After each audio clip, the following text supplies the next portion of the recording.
स्थान एक छोटा पहाड़ी गांव त्रिकूटपुर।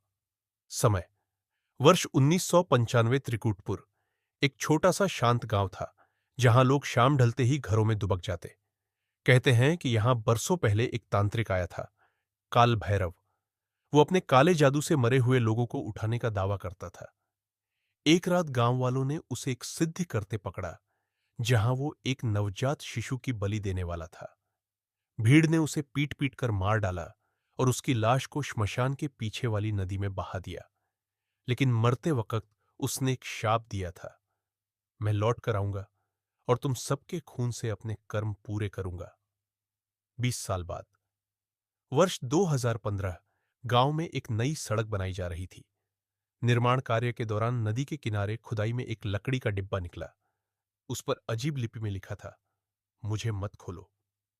जिज्ञासावश इंजीनियर राघव ने डिब्बा खोला। अंदर थी एक सूखी हुई काली खोपड़ी जिसकी आंखों में अब भी लाल रोशनी थी।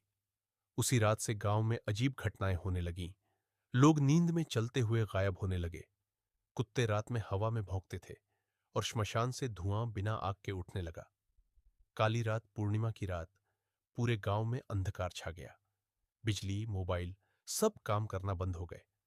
उसी रात राघव की बीवी अनामिका चीखती हुई घर से बाहर भागी। उसके पीछे था एक काला साया, वही तांत्रिक जिसकी खोपड़ी राघव ने छेड़ी थी। अब वो सिर्फ आत्मा नहीं था, वो अर्ध मानव, अर्ध असुर बन चुका था।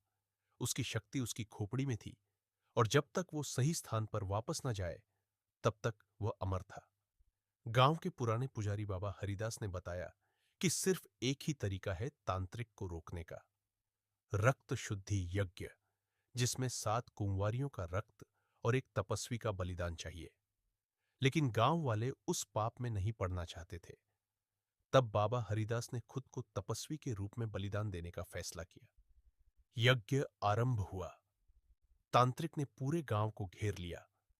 हवा में उड़े हुए पत्थर, दीवारों से टकराती आत्माएं, चीखती आवाजें, सब कुछ जैसे नर्क उतर आया हो।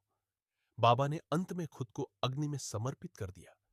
उसी पल तांत्रिक की आत्मा चिल्लाई, नहीं, मैं अधूरा हूं, और उसकी खोपड़ी राख में बदल गई। लेकिन आज भी जब पूर्णिमा की रात आती है और गांव के पास से गुजरती हवा में अगर तुम्हें किसी की फुसफुसाहट सुनाई दे, मैं अधूरा हूं, तो समझ लो काल भैरव अब भी पूरी तरह गया नहीं है। रहस्यमयी डरावनी कहानियां सुनने के लिए हमारे YouTube चैनल शेडो साउंड को सब्सक्राइब करें।